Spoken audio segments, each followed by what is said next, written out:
રામાનંદ પંડિતના મુખની વાણીને સાંભળી ઘણા દુઃખી થયા. મારો સેવક એવો કે જે ભેદભાવ રાખે,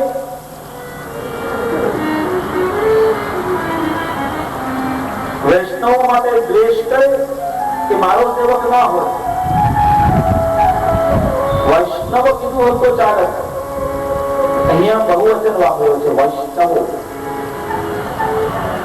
તો સૌથી મોટા વૈષ્ણવ તો વ્રજ ભક્તો છે, ગોપીજનો છે, વ્રજ સુંદરીઓ છે. અને વ્રજ સુંદરીઓને કહેનાર આપણે કોણ? કે જ્યાં એ પરાકાષ્ઠાની અવસ્થાએ પહોંચેલીઓ છે, પ્રેમ લક્ષણા ભક્તિનો દાન એને મળેલું છે, કષ્ટયામ પ્રભુનો સાનુભાવ એને પ્રાપ્ત છે, પ્રભુમય એનું જીવન બની રહ્યું છે. એ બધી ગોપીજનો એ તો ગુરુ છે. શ્રી મહાપ્રભુજી પ્રસન્ન થયા. શ્રી મહાપ્રભુજીએ કહ્યું કે રામાનંદ, મેં તેનો ત્યાગ કર્યો. તરત ઠાકોરજી પધરાવીને શ્રી મહાપ્રભુજી ત્યાંથી અનંત પધાર્યા. સવાર થયું, ગામના લોકોને ખબર પડી, વૈષ્ણવોને, કે શ્રી મહાપ્રભુજી અહીંથી પ્રસન્ન થઈને પધારી રહ્યા છે. કે રામાનંદ પંડિતે વૈષ્ણવોનો અપરાધ કર્યો છે, મહાપ્રભુજી એનો ત્યાગ કર્યો છે. વૈષ્ણવો કહે છે અમે પણ જેને વલ્લભ ના બોલાવે અમે પણ ના બોલાવે.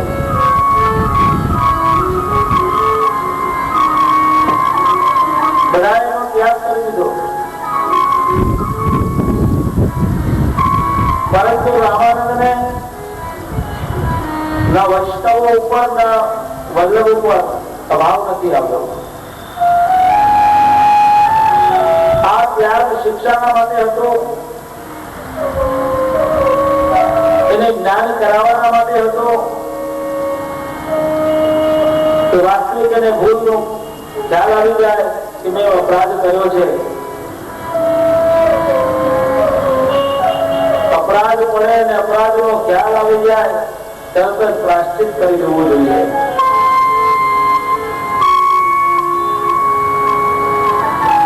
આજે આપણે ભગવત સેવા કરતા હોઈએ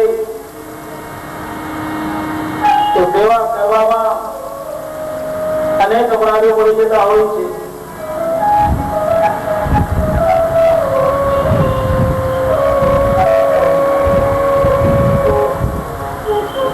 અને દોષ આ શરીરની અંદર ત્રણ જગ્યાથી આવે છે: નેત્રથી આવે છે, કાનથી આવે છે, મુખથી આવે છે.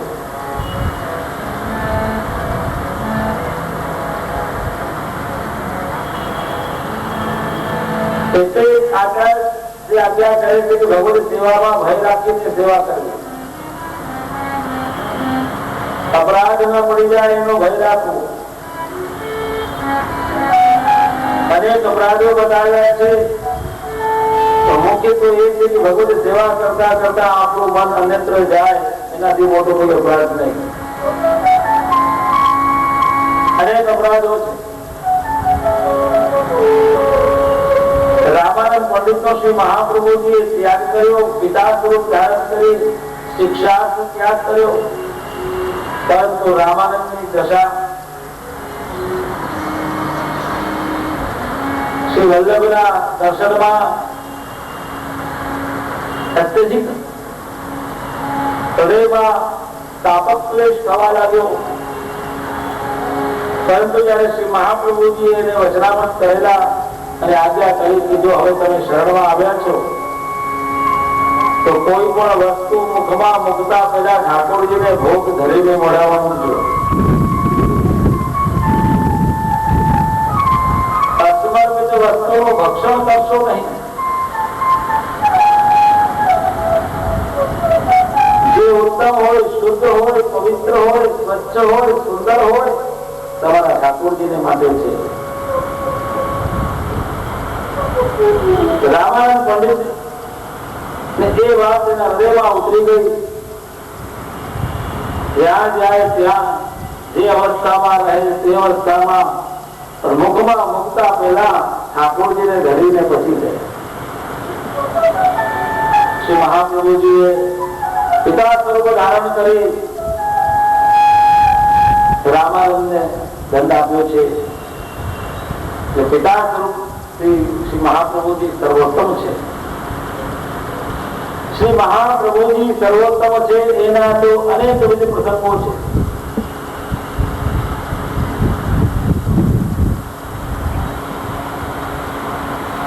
એક વાર શ્રી મહાપ્રભુજી પૃથ્વીની પરિક્રમા કરતા કરતા વ્રજની અંદર પધાર્યા.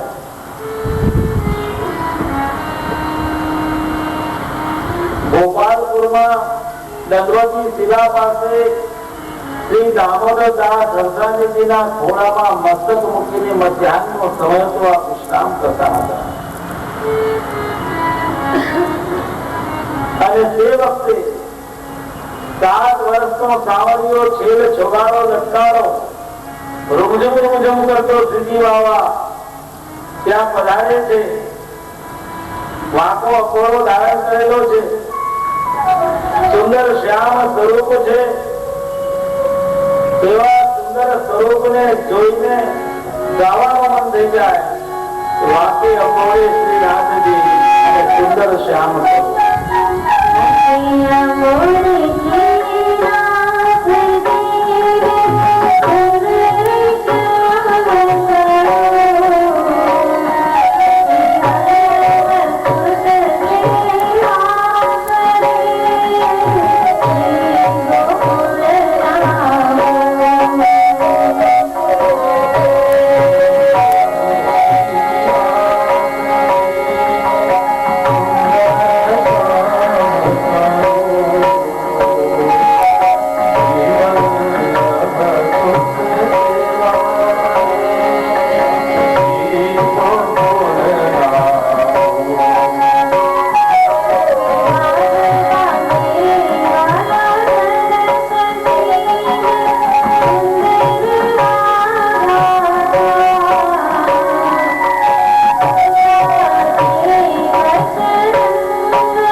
શ્રીજી બાબાના પધારવાથી મંદ શીતળ સુગંધ પવન ચાલવા લાગી ગયો.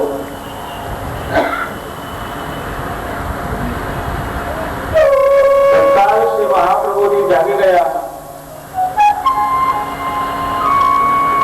જોયું તો શ્રીજી બાબા સામે ઉભા છે. કહ્યું કે પ્રભાનાથ આપ વહાં કાહે जा रहे हो, निकट पधारो. श्रीनाथ जी ने कहीं कहा करो काका जी निकट आए तो बहुत मन करे, लेकिन तुम्हारो सेवक मोहि वर्जे है, निकट नहीं आएंगे. श्री महाप्रभु जी ने डबला जी को कहीं क्यों डबला, मैंने श्री जी को परिश्रम करवायो. नहीं करवाना, मैंने तो आपको सुख को विचार करके ही विनती करी है. मेरे श्री जी तो आप ही हो. श्री महाप्रभु जी कहें कि डबला तेने श्रीनाथ जी को परिश्रम क्यों करवाया. डबला जी कहें कि नहीं करवाना, मैंने तो आपको सुख को विचार करके ही विनती करी है.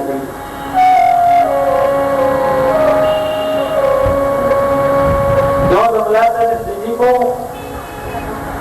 धाम में ठाड़े रखी, तेने परिश्रम क्यों करवाया. डबला जी हाथ जोड़ी के विनती कर रहे हैं कि करवाना एक प्रश्न पूछो. तो पूछो, दान बड़ो के दाता बड़ो, हम कौन को बड़ो कहेंगे. दान मोटो कहेवाय कि दान ने आपनारो दाता मोटो कहेवाय. कोईनी પાસે અઢળક સંપત્તિ પડી હોય પણ સેવાવાળામાં સામર્થ્ય ના હોય તે સંપત્તિ નથી કરવાની.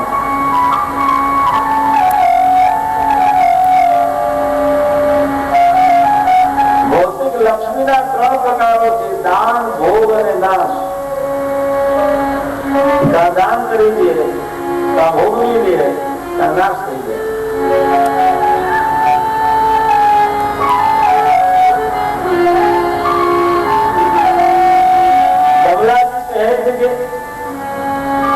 दाता तो आप हो.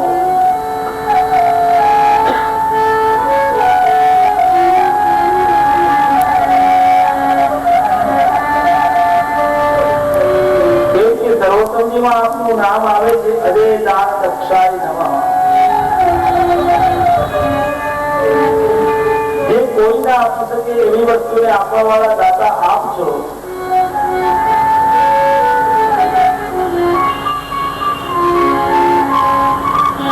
તેથી શ્રી મહાપ્રભુજી સર્વોત્તમ છે.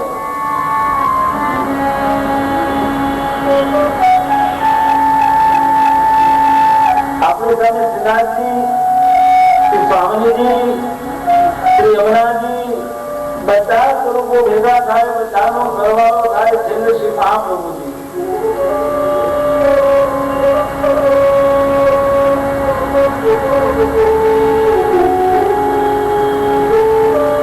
દરેક વૈષ્ણવોને ત્યાં ત્રણ ચિત્ર જોવામાં આવે. એક શ્રીનાથજીનું હોય, એક શ્રી અમલા મહારાણી માનું હોય અને શ્રી વલ્લભનું હોય.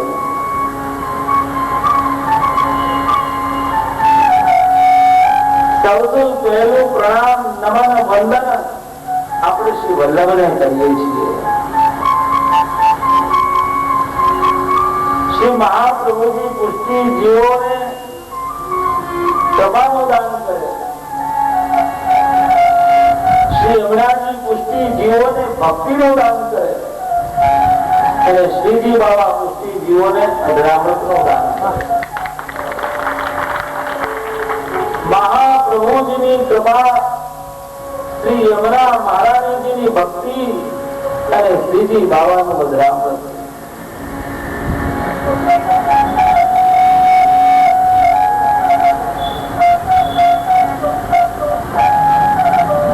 મહાપ્રભુજી કૃપા કરવા માટે જ ભૂતલ ઉપર વધાર્યા. પણ જીવ એવો દુર્ભાગ્ય કૃપાનો પાત્ર બનતો નથી. કૃપાનો પાત્ર બને તો કૃપા રસ એનામાં રહે.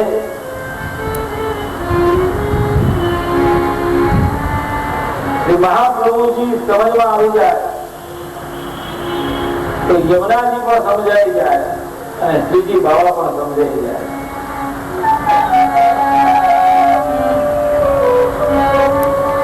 શ્રી વલ્લભ સર્વોત્તમ છે.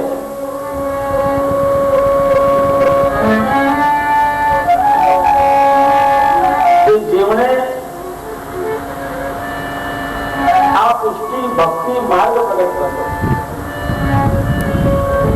કોઈ એને સ્નેહનો માર્ગ કહે, કૃપાનો માર્ગ કહે, રસનો માર્ગ કહે, ભક્તિ માર્ગ કહે. વિદ્વાનો એને વલ્લભ સંપ્રદાયના નામથી ઓળખે.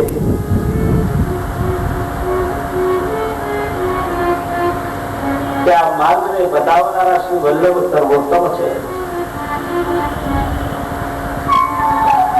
કેવળ વલ્લભ ગુણગાન કરવાથી વલ્લભ પ્રસન્ન થતા નથી, પરંતુ તેની સાથે સાથે શ્રી વલ્લભની આજ્ઞાનું પણ પાલન કરવું જોઈએ. એ જે સમજાવતા હોય ગ્રંથોમાં તેને સમજવું જોઈએ, વિચારવું જોઈએ, હૃદયમાં લાવવું જોઈએ અને વલ્લભની આજ્ઞાનું કારણી જીવન બનવું જોઈએ.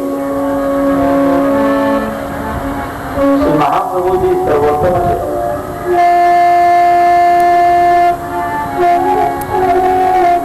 પુરુષોત્તમ સ્વરૂપ છે, સ્વામિનીજી સ્વરૂપ છે અને ત્રીજું આચાર્ય અને ગુરુ સ્વરૂપ પણ છે.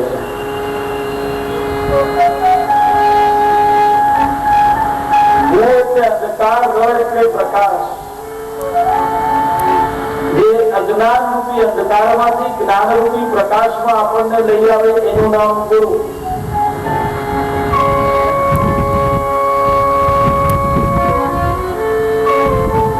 અજ્ઞાનતા આપણી દૂર કરી દે, સાચા પ્રકાશ આપણા હૃદયમાં પાથરી દે એનું નામ ગુરુ.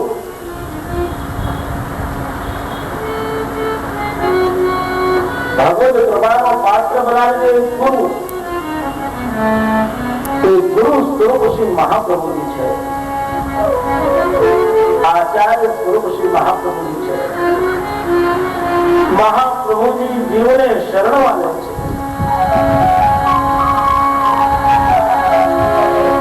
એકવાર શ્રી મહાપ્રભુજી પૃથ્વીની પરિક્રમા કરતા કરતા વ્રજમાં પધાર્યા અને શ્રીમદ ગોકુળમાં પધાર્યા.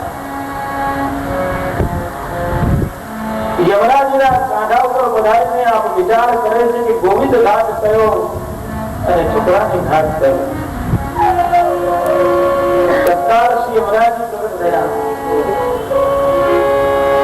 पूछू कि आपको कहाँ पधारना है?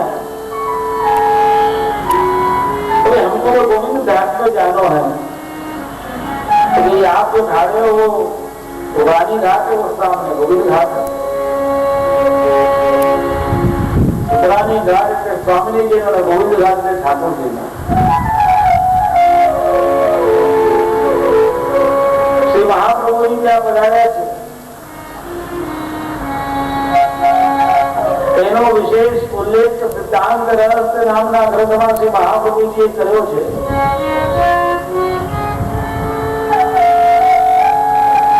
श्रावण श्यामले पक्षे एकादश्यां महानसी साक्षात् भगवता प्रोक्तम तदक्षरश उच्यते ब्रह्म संबंध करना सर्वेषां देह जीवयोः सर्व दोष निवृत्तिः दोषा पंचविधा स्मृताः सहजा देश कालोत्था लोक वेद निरूपिता संयोगजा स्पष्टजाश्च नमन्तव्या कथंचन अन्यथा सर्वदोषाणां न निवृत्ति कथंचन अस्मद्वस्तूनां तस्मात् वर्जनमाचरेत् निवेदिभिः समर्प्यैव सर्वं कुर्यात् इति स्थितिः न मतं देवदेवस्य स्वामिभूत समर्पणं तस्मादादौ सर्वकार्ये सर्ववस्तु समर्पणम्।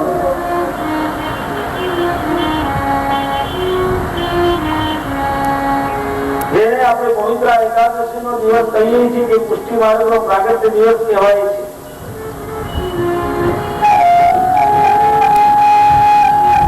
સાક્ષાત શ્રીનાથજી બાબા ત્યાં પધાર્યા છે। મહાપ્રભુજીને જરાક પણ ચિંતા થાય તો શ્રીજી બાબા રહી શકતા નથી।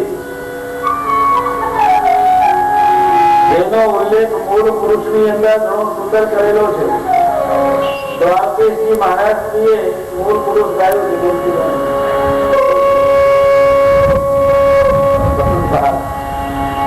મૂળ પુરુષની અંદર દ્વારકેશજી મહારાજે ખૂબ જ સુંદર એનું વર્ણન કર્યું છે। એનું આપણે શ્રવણ કરીએ।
બાબા પધારીને આજ્ઞા કરી છે કે આપ ચિંતા શા માટે કરો છો? આપ જે દેવને મારી સામે મારી સમક્ષ મને સોંપશો, તત્કાલ એના દોષોને હું દૂર કરી દઈશ અને એના હાથની સેવા હું નિકાલ કરીશ. જીવ દોષ નિધિ છે, પ્રભુ ગુણ નિધિ છે. પરંતુ શ્રી મહાપ્રભુજી જીવોને શરણમાં લઈને દોષોને દૂર કરીને શ્રીનાથજીને સોંપી દે છે. શ્રી મહાપ્રભુજી આચાર્ય ગુરુ સ્વરૂપ છે. સર્વપ્રથમ નામ નિવેદનની દીક્ષા કૃષ્ણદાસ મેઘનને કરી નામ નિવેદન કરાવ્યું અને સર્વપ્રથમ આત્મનિવેદન એટલે બ્રહ્મ સમજની દીક્ષા દામોદરદાસ હરસાણીજીને શ્રી મહાપ્રભુજી કરાવ્યો.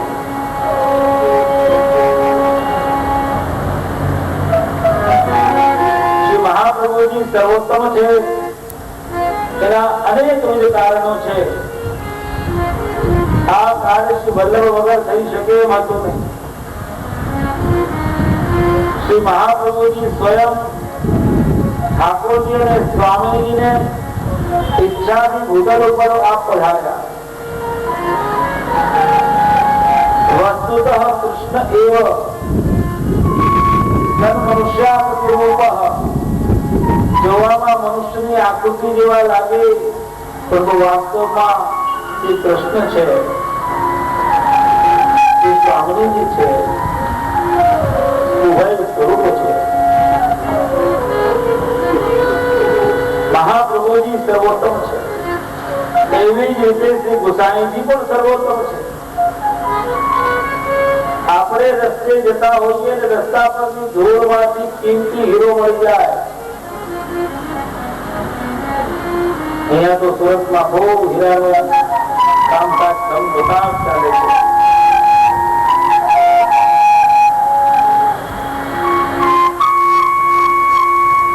પરંતુ જે વસ્તુ ચમકતી હોય બધા હીરા ના કહેવાય. એની તો જેને ફરક હોય એ જ સાચો નંદને શોધી શકે.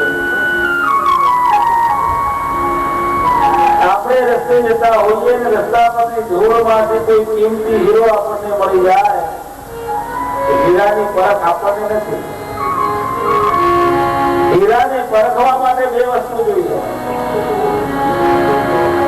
એક તો ઝવેરી જોઈએ અને એક પ્રકાશ જોઈએ.